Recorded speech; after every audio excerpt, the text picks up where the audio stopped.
បើសិនជារាល់ការផ្ទេរកម្ចីរបស់បងប្អូនមក ABA បើអត់ឲ្យធ្វើឲ្យបងប្អូនប្រសើរជាងមុនទេយើងអត់លើកទឹកចិត្តនៅក្នុងការឲ្យបងប្អូនផ្ទេរមកមួយពិសេសដោយអត្រាការប្រាក់អញ្ចឹងយើងអត់គិតស្មុគស្មាញរឿងរយៈពេល2ឆ្នាំ3ឆ្នាំ5ឆ្នាំ10ឆ្នាំ20ឆ្នាំឯងថេហ្មង6.5ថេរយៈពេលហើយខ្ញុំជំរាបជូនមិញអញ្ចឹងអានេះវាគឺជាការប្រាក់មួយគោលការណ៍ប៉ុន្តែយើងក៏មាន flexibility យើងមានភាពបត់បែនទៅលើលក្ខខណ្ឌមួយចំនួនជាគោលការណ៍ផង ABA យើងអាចផ្ដល់ទំហំកម្ចីរហូតដល់85%នៅតម្លៃផ្ទះខ្ញុំគិតថាការអនុវត្តមួយដែលយើងគួរតែជៀសវាងណាបើយើងអាចកំណត់បើយើងអាចជៀសវាងបានជៀសវាងពេលខ្លះគាត់អត់ទាន់ដឹងតែគាត់សិក្សាកម្ចីទៅជាប់អត់ទេស្រាប់តែគាត់ហ៊ានទៅកក់លុយគាត់គិតថាអូគាត់អាចនឹងខ្ចីបាន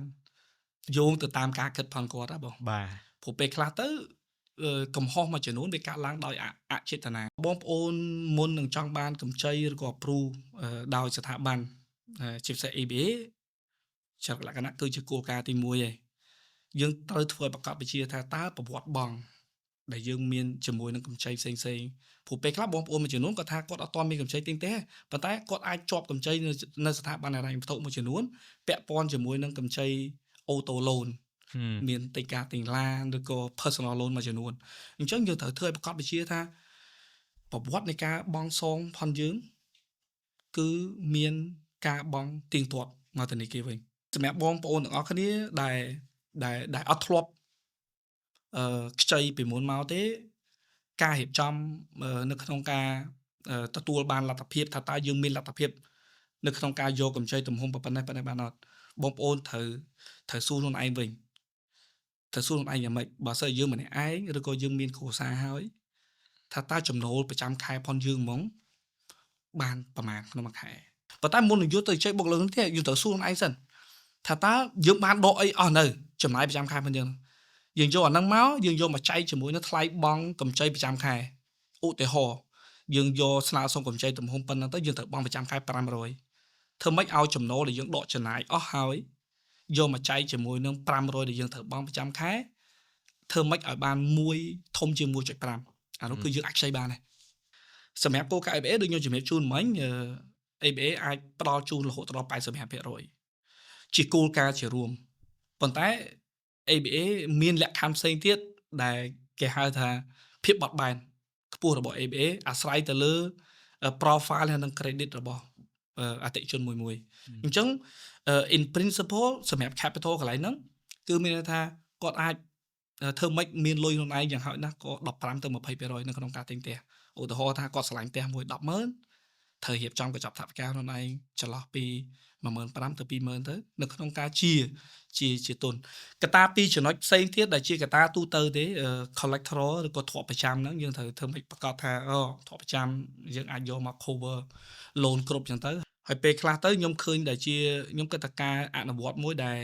យើងគួរតែជៀសវាងណាបើយើងអាចកំណត់បើយើងអាចជៀសវាងបានជៀសវាងពេលខ្លះគាត់អត់ទាន់ដឹងតែគាត់សិក្សាកម្ចីទៅជាប់អត់ទេស្រាប់តែគាត់ហ៊ានទៅកក់លុយគាត់គិតថាអូគាត់អាចនឹងខ្ចីបានយោងទៅតាមការគិតផងគាត់ណាបងបាទព្រោះពេលខ្លះទៅកំហុសមួយចំនួនវាកាត់ឡើងដោយអចេតនាបាទខ្ញុំឧទាហរណ៍សម័យមួយពេលខ្លះទៅគាត់ធ្លាប់មានកម្ចីនៅណានៅណីមិនមែនគាត់ខ្ចីផ្ទាល់ណាគាត់ធ្លាប់ធានាឲ្យបងប្អូនឲ្យសាច់ញាតិស្រាប់តែកម្ចីនោះមាន record មិនល្អនៅក្នុង CVC បងប្អូនប្រជាជនបែរជាធ្លាប់លឺ CVC ឥឡូវគាត់តែគេស្គាល់ហើយគេស្គាល់ហើយគាត់ស្គាល់ CVC គឺជាកន្លែងមួយនៅក្នុងការកំណត់ត្រាប្រវត្តិកម្ចីរបស់បុគ្គលម្នាក់ៗណាបាទស្រាប់តែ check មើលទៅគាត់ថាគាត់អត់បានខ្ចីទេហើយសម្រាប់ ABA ផ្ទាល់ដែលខ្ញុំតែងតែផ្ដាំទៅសាការីផងខ្ញុំហ្មងបាទជាងដែលយើងទៅប្រាប់អតិថិជនគាត់ទៅឃើញផ្ទះនឹងស្រឡាញ់ហើយជាងដែលយើងទៅកក់លុយជាមួយអ្នកលក់វាហានិភ័យខ្ពស់ស្រាប់តែខ្ចីអត់បានទេអត់បានមិនហានិភ័យទេបងមិនអញ្ចឹងប្រាក់កក់ 10% 20% អញ្ចឹងអត់ទេខ្ញុំផ្ដល់យោបល់មកសិក្សាមួយធនាគារមុនសិនតាក់ទងមក ABA តាក់ទងមកខ្ញុំផ្ទាល់ក៏បានដែរបងប្រាប់ថាឥឡូវខ្ញុំស្រឡាញ់ផ្ទះមួយហ្នឹងផ្ទះហ្នឹងគេកំពុងដាក់លក់ 100000 ផ្ដល់ព័ត៌មានមកឲ្យខាងក្រុមការងារគាត់វាយតម្លៃទ្រព្យគាត់សិក្សាទៅទោះតែយើងអត់ទាន់មានដល់រហូតដល់ចុះកិច្ចសន្យានៃការទិញលក់ទេពួកខ្ញុំសិក្សាជូនបាន សិក្សាជូនហើយបើសិនជាបងចុងក្រោយបងយកទៅចរចាទៅត្រូវឬក៏មិនត្រូវអីអាចសម្រេចតាមនឹងបាទអញ្ចឹងអានឹងយើង secure ប្រហែលទៅយើងសិក្សាជាប់ហើយបានយើងទៅចាប់ផ្ដើមបន្តនៃការបង់ប្រាក់កក់ឬក៏អីផ្សេងៗអានឹងវា safe មែនតើសម្រាប់យើងជាពិសេសសម្រាប់គាត់ជាអ្នកទិញនឹងផ្ទាល់តែម្ដងបាទខ្ញុំចង់ឲ្យបងប្អូនយកចិត្តទុកដាក់ទៅលើឯកសារចំណូលក៏ពិតសម្រាប់ការចង់បានកម្ចីរូបវ័ន្តបកគោឬក៏កម្ចីដើម្បីទៅទិញផ្ទះនេះឯកសារវាអាស្រ័យទៅលើប្រភពចំណូលផងបងប្អូនខ្ញុំសុំញែកវាជាពីរបងឯកសារសម្រាប់អ្នកដែលធ្វើការបាទជាទូទៅឯកសារសម្រាប់អ្នកធ្វើការពីធនាគារ ABA យើងអត់ត្រូវការច្រើនយើងត្រូវការតែពីរមុខគាត់ទី1លិខិតបញ្ជាក់ការងារយើងដើម្បីធ្វើឲ្យប្រកាសថាបុគ្គលឬក៏អ្នកខ្ចីផងយើងគាត់ពិតជាធ្វើការនៅនឹងមែនតំណែងនឹងមែនទទួលប្រាក់ពីវត្តប៉ុណ្្នឹងមែនហើយឯកសារទី2ដែលយើងត្រូវការគឺចរន្តទទួលបានប្រាក់ខែហើយជាទូទៅដូចយើងដឹងចឹងមិនថាក្រុមហ៊ុនទូចមធ្យមទេតែងតែបើកប្រាក់បៀវត្សទៅតាមកងធនាគារបងប្អូនខ្លះបើកប្រាក់ខែគាត់អត់តាមបើកបានតាមកងធនាគារសំណួរសួរថាពេលហ្នឹងសម្រាប់ខាងធនាគារតើគេជឿទុកចិត្តយើងមិនដើម្បីឲ្យមានភាពងាយស្រួលហើយដើម្បីបង្កើនទំនុកចិត្តទៅបុគ្គលិកធនាគារខ្ញុំចង់ឲ្យបងប្អូនទោះថាយើងបើកប្រាក់បៀវត្សតាមប្រភេទណាក៏ដោយ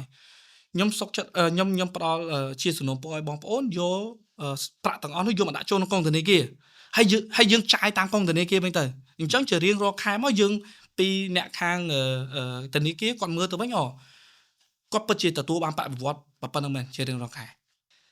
បើសិនជារាល់ការផ្ទេរកម្ចីរបស់បងប្អូនមក ABA បើអត់ឲ្យធ្វើឲ្យបងប្អូនប្រសើរជាងមុនទេ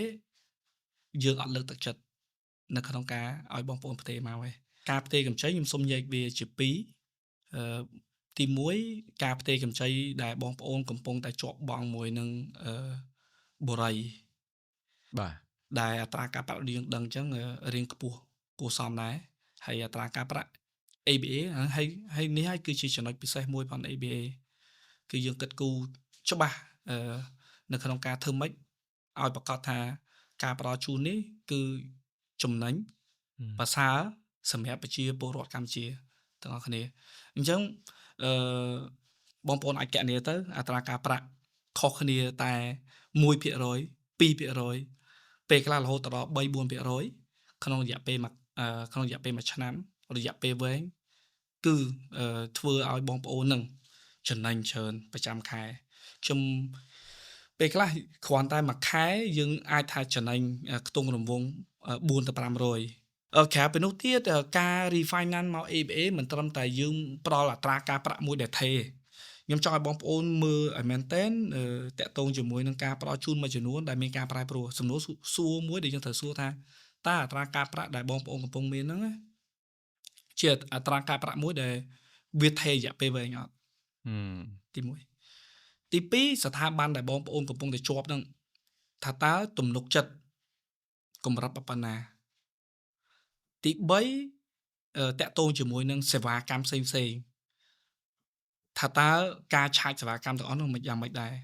ទី4លក្ខខណ្ឌផ្សេងទៀតឧទាហរណ៍ថាលក្ខខណ្ឌនៃការសងមុនលក្ខខណ្ឌនៃការពិន័យខ្ញុំគិតថាចំណុចទាំងអស់នោះហើយដែលខ្ញុំចង់ផ្ដល់ជូនទៅបងរៀនថតហើយបងប្អូនទាំងអស់គ្នានៅពេលដែលយើង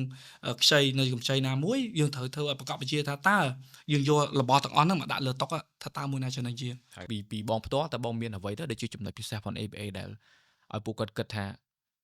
គួរតែជ្រើសរើស ABA ខ្ញុំលើកត្រឹមរបាយការណ៍ឆ្នាំ2025total ទ្រព្យសកម្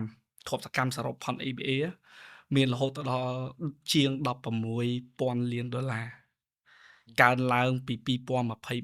កទំហំខ្ទង់ 17% ដោយសារតែប្រជាពលរដ្ឋគាត់ទុកចិត្ត ABA